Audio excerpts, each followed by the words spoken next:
సంవత్సరాల్లో 10 సంవత్సరాల్లో కానీ 9 సంవత్సరాల్లో మున్సిపల్ కానీ గ్రామ పంచాయతీ కానీ మెడికల్ కానీ కాంట్రాక్ట్ కార్మికులు కానీ అవుట్సోర్సింగ్ ఉద్యోగులు కానీ కార్మికుల సమస్యలు పరిష్కరించాలని కోరుతూ జాతీయ కమిటీ పిలుపు మేరకు సంగారెడ్డి జిల్లా కలెక్టరేట్ ముందు ధర్నా కార్యక్రమం నిర్వహించిన కార్మికులు ఈ సందర్భంగా వారు మాట్లాడుతూ కనీస వేతనాలు పెంచడంలో కేంద్ర రాష్ట్ర ప్రభుత్వాలు నిర్లక్ష్యం చేస్తున్నాయని పేర్కొన్నారు. కార్మికులకు రోజుకు ఇండియన్ రూపీ 172 వేతనం సరిపోతుందని కేంద్రం చెప్పడం విడ్డూరంగా ఉందన్నారు.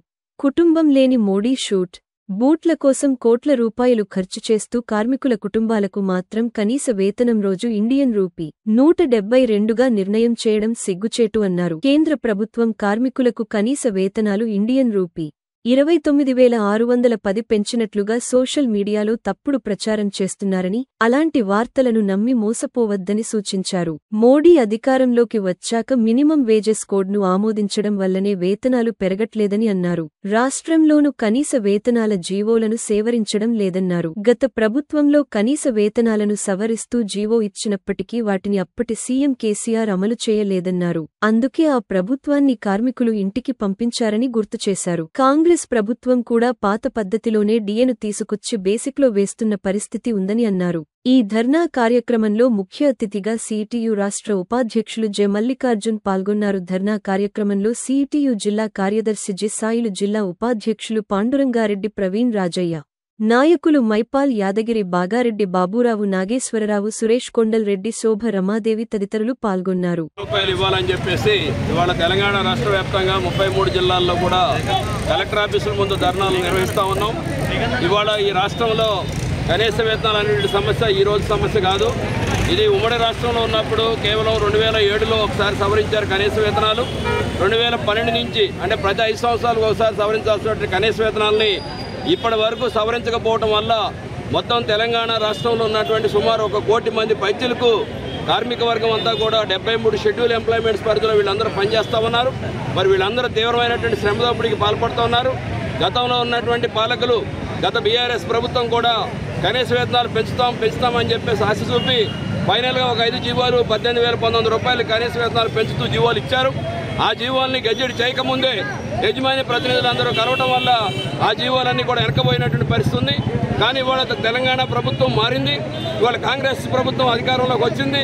ఇవాళ మేము అన్ని సమస్యలు పరిష్కారం చేస్తున్నటువంటి రేవంత్ రెడ్డి గారు మరి ఇచ్చిన మాటను నిలబెట్టుకోవాలి. ఇవాళ 73 సంబంధించిన షెడ్యూల్ ఎంప్లాయ్మెంట్స్కి మళ్ళీ ప్రిలిమినరీ నోటిఫికేషన్స్ ఇచ్చారు. ఎంత ఆశ్చర్యకరమని అంటే ఈ ప్రిలిమినరీ నోటిఫికేషన్లో కేవలం 12,000 రూపాయల వేతనాన్ని పెంచుతూ ఇచ్చారు. అంటే ఇప్పటికే రాష్ట్రంలో పెరిగినటువంటి డిఏ ద్వారా 12,000 రూపాయల వేతనం వస్తుంది. అంటే వాడు 1 రూపాయి కూడా పెంచకుండా వేతనాలు ఇవ్వడం అంటే కార్మిక వర్గాన్ని తీవ్రంగా మోసం చేయడం. కనీస వేతనం వాళ్ళు ఇవ్వాల్సి వస్తే కనీసం 30,000 పైచలకు కనీస వేతనం తీసుకోవాల్సిన పరిస్థితిలో మరి ట్రేడ్ యూనియన్లు 26,000 రూపాయలను ఇస్తే కనీస వేతనం ఎలా బతుకుతారు? అందుకని ప్రతి 5 సంవత్సరాలు సవరించాల్సినటువంటి కనీస వేతనాలను మీరు పెంచాలి. ఇవాళ రాష్ట్రంలో ఎంత దోపిడీకి గురవుతున్నారంటే కార్మిక వర్గం. మేము అనేక పరిశ్రమలు సర్వే చేశాం. ఈ నెల రోజుల పాటు సర్వే చేస్తే ఆశ్చర్యకరమైన విషయాలు బయటకు వస్తూ ఉన్నాయి. అనేక రాష్ట్రాల నుంచి దేశంలో ఉన్నటువంటి ఉత్తరప్రదేశ్, అట్లానే ఛత్తీస్గఢ్, ఇవాళ ఉత్తరాఖండ్, ఒరిస్సా, కలకటా రకరకాల రాష్ట్రాల నుంచి తీసుకొచ్చి కార్మికులను 12 గంటలు 14 గంటలు శ్రమ దోపిడీ చేస్తూ వాళ్ళకి ఇస్తున్న వేతనం ఎంతనంటే కేవలం 12,000 రూపాయలు. అంటే 8 గంటల పాటు రావాల్సినటువంటి వేతనం 12 గంటలు పనిచేస్తూ వాళ్ళు వేతనం ఇస్తున్న పరిస్థితి ఉంది. అనేక లాభాలు గడిస్తున్నటువంటి పరిశ్రమలో కూడా ఈ విధానం జరుగుతున్నాయి.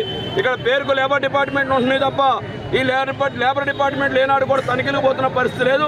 ఒకవేళ తనిఖీలకు మా ఫోర్స్ తోటి వెళ్ళినా కూడా పైనుంచి వచ్చేటువంటి ఎమ్మెల్యేలు, ఎంపీలు, మినిస్టర్లతోటి ఆ తనిఖీలు ఆగిపోతున్నటువంటి పరిస్థితి ఉంది.